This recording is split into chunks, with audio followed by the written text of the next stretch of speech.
ہمیں اللہ رب العزت نے انسان بنایا، ہم اپنے ساتھ والوں کو فائدہ پہنچائے، گھر والوں کو فائدہ، رشتہ داروں کو فائدہ، اپنے ہمسایوں کو فائدہ، معاشرے کو فائدہ۔ مومن ہوتا ہی وہی ہے جو ہر ایک کا خیر خواہ۔ نبی علیہ السلام نے فرمایا الدین النصیحہ، دین سراسر خیر خواہی۔ سبحان اللہ، کیا خوبصورت تعلیم دی ہمارے آقا حضرت محمد مصطفیٰ احمد مجتبیٰ صلی اللہ علیہ وسلم۔ ہمارے اکابر کے اخلاق اچھے ہونے کی بنیادی وجہ پتہ کیا تھی؟ ان کی سوچ بہت بلند ہوتی تھی، بہت بلند سوچ ہوتی تھی۔ بلند سوچ ہونے کی وجہ سے ان کے مقام بلند ہو گئے تھے۔ آپ غور کریں کہ ایک پتنگا ہے، اس کو پروانہ کہتے ہیں، اسی سے ملتا جلتا ایک اور ہے جس کو مکھی کہتے ہیں، اس کے بھی دو پر، اس کے بھی دو پر، اس کو پروانہ نہیں کہتے، حالانکہ یہ اس سے ملتا جلتا ہے، سائز بھی ایک جیسا، مگر اس کو پروانہ کہیں گے اور اس کو مکھی کہیں گے۔ اس کی وجہ یہ ہے کہ اس مکھی کی سوچ گندی، یہ نجاست پہ بیٹھتی ہے، گند ڈھونڈتی ہے، اس کی گندی سوچ کی وجہ سے اس کو مکھی کہتے ہیں۔ اور پروانہ کس کو کہتے ہیں؟ جو روشنی کے اوپر، نور کے اوپر اپنے آپ کو فدا کرتا ہے۔ کہنے کو ہم بھی مسلمان، کہنے کو ہمارے اکابر بھی مسلمان، اگر دنیا کی محبت دل میں بھر کے جیتے پھر رہے ہیں تو اللہ کی نظر میں ہماری مثال گندی مکھی کی ہے، اور ان کی مثال اللہ کی نظر میں پروانے کی مانند۔ آج ہمیں سوچنا ہے کہ ہم نے جو نام کے مسلمان ہیں، کام کا مسلمان بننے کی ضرورت ہے۔ تو ہمارے اکابر کو دیکھیے اللہ رب العزت نے کیا سوچ دی تھی۔ ایک دو واقعات سن کے یہ آج اپنی بات کو مکمل کر دے گا، ذرا توجہ کے ساتھ سنیے گا۔ دہلی کی جامع مسجد، ایک انگریز دہلی کی جامع مسجد دیکھنے کے لیے آیا۔ وہ آرکیٹیکٹ تھا اور اس کو پتا تھا کہ جامع مسجد کے اندر بڑی اچھی کیلی گرافی کی گئی ہے، تو چونکہ اس کے فن کا کام تھا وہ دیکھنے کے لیے آیا۔ اب دہلی کی جامع مسجد میں کئی سیڑھیاں چڑھ کے جاتے ہیں، اور سیڑھیوں پہ آپ نے دیکھا کہ کئی مرتبہ فقراء بیٹھے ہوتے ہیں، سائل بیٹھے ہوتے ہیں۔ تو ایک معذور فقیر تھا، وہ بیٹھا ہوا تھا۔ جب یہ قریب سے گزرا تو اس نے مانگا، اس نے اپنا ویلٹ نکالا اور ویلٹ نکال کر اس میں سے اس فقیر کو کچھ دے دیا، اور اپنا ویلٹ پھر اپنی جیب میں ڈال لیا۔ اپنی طرف سے تو اس نے جیب میں ڈالا، لیکن حقیقت میں اس کا ویلٹ گر گیا۔ اب یہ چلا گیا مسجد میں، وہاں جا کے اس نے کیلیگرافی دیکھی، بڑی پسند آئی، اس نے فوٹوگرافی کی۔ اس کی بیوی بھی اسی شعبے سے تعلق رکھتی تھی۔ وہ گھر گیا اور گھر جا کر اس نے اپنی بیوی کو بتایا کہ بھئی کتنا اچھا کام کیا ہوا ہے، ہسٹوریکل کام ہے۔ اس کی بیوی کہنے لگی کہ اچھا آئندہ ویکینڈ آئے گا تو میں بھی آپ کے ساتھ جاؤں گی، تو مجھے بھی آپ وہ مسجد کا کام دکھائیں۔ اس نے کہا ٹھیک۔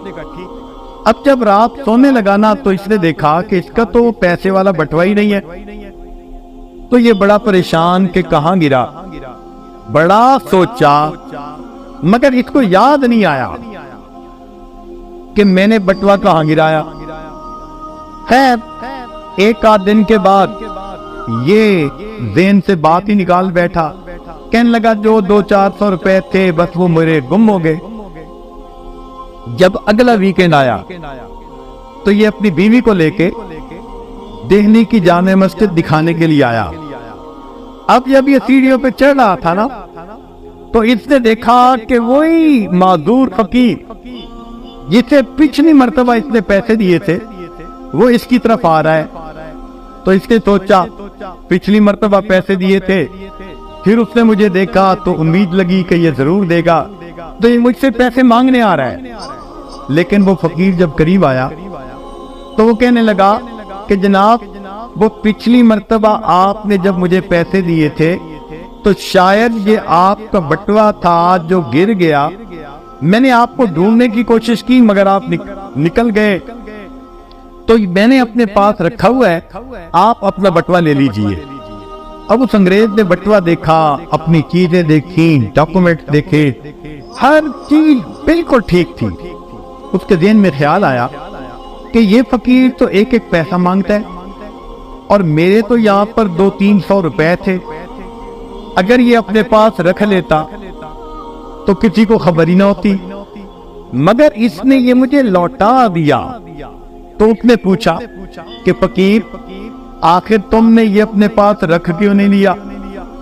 تو معذور فقیر نے آگے سے جواب دیا کہ شروع میں تو ایک خیال آیا تھا کہ میں اسے رکھ لوں، مگر پھر ایک دوسرا خیال آیا اور میں نے کہا کہ نہیں، میں اسے نہیں رکھوں گا۔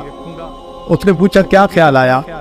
تو وہ معذور فقیر کہتا ہے کہ مجھے یہ خیال آیا کہ میں نبی علیہ السلام کا امتی ہوں، آپ عیسیٰ علیہ السلام کے امتی ہیں، اگر میں نے آپ کا یہ وینٹ چوری کر لیا تو ایسا نہ ہو کہ قیامت کا دن ہو اور آپ کے نبی میرے آقا صلی اللہ علیہ وسلم کو گلا دیں کہ تمہارے امتی نے میری امتی کی چوری کی تھی۔ میں اس خیال کو سوچ کے رہ گیا، میری وجہ سے میرے آقا کو بات نہ سننی پڑ جائے۔ ایک وقت تھا فقیروں کی کیفیت یہ ہوا کہ فرشتوں کو دکھانا تھا بشر ایسے بھی ہوتے۔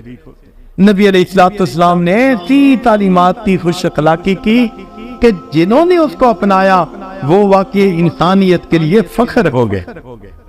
کیا خوبصورت سوچ ہوتی۔ آپ سوچئے اگر ہماری سوچ ایسی ہو تو ہم کسی کا نقصان کر سکتے ہیں؟ کسی کی عزت کی طرف میلی نظر ڈال سکتے ہیں؟ ہرگز نہیں۔ یہ ساری باتیں ہی غفلت کی وجہ سے ہوتی ہیں۔ آج اس غفلت کو دور کرنے کے لیے ہم یہاں اکٹھے ہیں۔ اللہ رب العزت ہمیں غفلت سے محفوظ فرمائے اور حقیقی معنوں میں مسلمان بن کر زندگی گزارنے کی توفیق عطا فرمائے۔ انما الصدقات للفقراء، کہ صدقات تو فقیروں کے لیے ہوتے ہیں۔ اے اللہ جب ہم فقیر ہیں اور صدقات فقیروں کے لیے ہوتے ہیں، اللہ ہمیں اپنی رحیمی کا صدقہ دے دیجئے، اپنی کریمی کا صدقہ دے دیجئے، اپنی غفاری کا صدقہ دے دیجئے، اپنی ستاری کا صدقہ دے دیجئے۔ اللہ ہم پر رحمت کی نظر فرما دیجئے۔ اے اللہ ہم اپنے عملوں کے ذریعے سے تو جنت کے قابل نہیں بن سکتے، آپ اپنے فضل سے ہمارے لیے جنت کا فیصلہ فرما دیجئے، ہم پر رحمت کی نظر کر دیجئے۔